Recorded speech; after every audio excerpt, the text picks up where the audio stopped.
Ryan Crouser is the best shot putter that has ever walked the earth. He's 6'7", 289 pounds of raw athletic power. A world champion twice, an Olympic champion 3 times, and he's broken the world record over and over and over again. He's even coached a gold medalist in the discus. He's taken his event to another level. But I mean, what else can he do? Apparently, a lot more, but not on the field. He wants to take the shot put into a direction that falls way beyond what it's already been. Hey, what's the impression like when you walk into the room usually?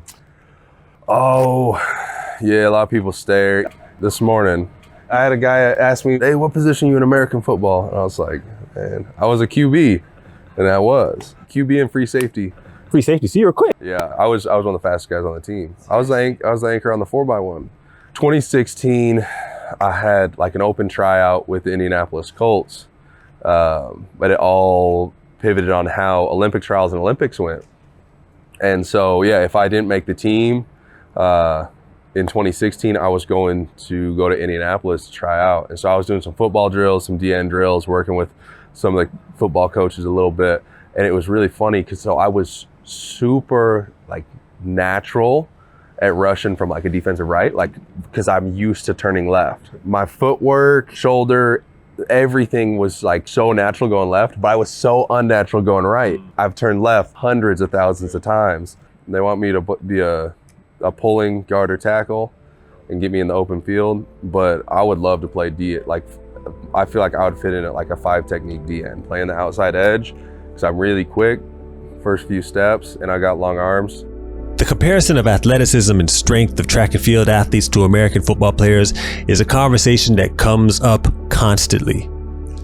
Ryan himself saw clear advantages that he had when he crossed over into that world. Like I did a combine, the practice 225 bench for reps, so like 102 kilos for reps. I did 47. So that was like at the time right about the combine record, not training for it. But then what like makes throwers good is not like, we're not just like a bench specialist. Like at the combine, you have like a fantastic football player, but he's a fantastic bencher. Like, and so he's got the record. But then if you were gonna test squat, like we'd be up there with the top squatter as well. And like you look at Olympic lifts and there's no American football player that could like match a thrower in Olympic lifts. I was lifting with Joe and we were having a conversation. He was benching 225 kilos. So 496. I'm still a little emotionally scarred from this. He was talking to me because it was his warm-up set, and he was complaining about how one of the rings he was throwing on was sloped, and he's like, yeah, the ring's just a little bit sloped, and like it doesn't really matter that much, but it's just like it looks really weird. And I was like, Joe, you were just talking to me through a 225 kilo bench. And he was like, yeah, I wasn't even thinking about that. I guess I was just thinking it was a warm-up set. There's a few new leagues and competitions coming to the track and field world that don't involve the field. They seem to be forgotten and put to the side in prospective visions of the sport. The throwers, we kind of know like we take a back seat to the other events. Like, I was going to talk about that. Yeah, so like we're kind of the redheaded stepchild, at least shot, like we're the least redheaded stepchild. Like people think of track and they think of racing and like that's it. Meets are long, people's attention span is short and getting shorter. I think like we've done street shots that have been really, really successful. We did a really good one in Christchurch. They had an open ring down there in New Zealand. And so they let people come out and anybody that wants to, like you can hop in the ring and throw, free beer. There's like, ends up being 2 friend groups and each one has like the designated big guy of the friend group. Mm-hmm. And they were like going back and forth. The crowd was super into it. And one guy's like 1250, the other one's like 13 meters. And the crowd was super into it because they had like local guys going at it. And so it set such a good precedent because you had like the people in their mind is 12 and a half, 13 meters is a really good throw. And for an average person off the street, it is. And then we warmed up like separately and then walked out. And so like starting warm-ups at like 20 meters and right away people were like, oh, because they're thinking like 12, 13 meters is really good and they see a 20-meter throw and they like can't believe it. That's kind of what you need is something to put it in perspective, because every single event in track and field is really at a superhuman level. Right. People will argue that, oh, like American running backs, like they could be sprinters. They can't. They can run, like they're fast, but they're not sprinter speed. Their speed compared to the average person, it's very fast. You compare them to a sprinter, they are very slow. Yes. Football, you've got like the head-to-head aspect, and it's really easy to see a touchdown or a goal and see the teams going at it, where track and field like is the pinnacle of human performance. Yes. And so you're advertising what makes track good, which is how athletically superior these athletes are.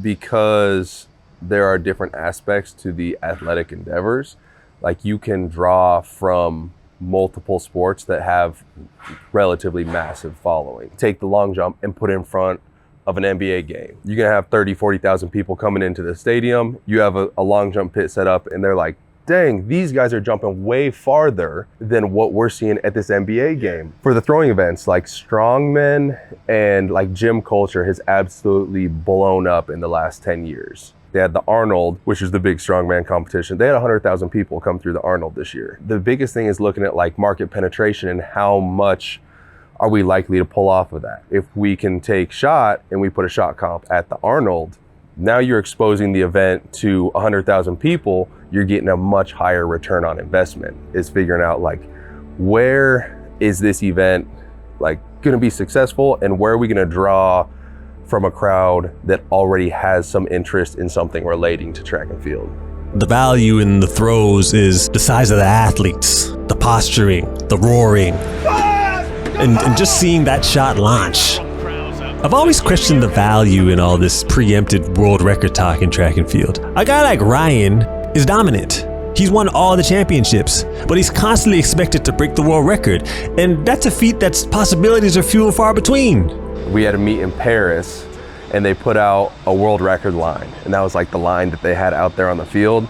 It was like, man, why did they do this? First round, the crowd they were so into it. Like before I'm even in the ring, they're like starting the slow clap. I was like, man, this is awesome. And I throw like $21.99 and everyone was just like, oh, and the stadium just went dead. I was like, that's like the third best throw of my life. But all they're seeing is that, dang, this guy's not even a meter within the last line. Like this guy sucks. Then a couple years later, we were in Prague and they just had a 20-meter line. Right. And so me and Joe were like going back and forth, like 22, 22.20, 22.40, and the stadium was going absolutely nuts. Like people were leaving the stands, coming to that corner. It was like 8-10 people deep, standing room only. Like people were like taking their shirts off and swinging them over their heads. They were going so nuts because they're like, these guys are throwing so far over the line. For the fan engagement, they don't know what number is good. They know what they're seeing and what it's relative to. If I told you that, yeah, 16 meters in the shot, that's really good. Or if I said, hey, like 40 meters in the shot, it's really good. Like you don't really, like the average person isn't gonna know. You need that feedback for the crowd because so that they can know like what is good and what is not.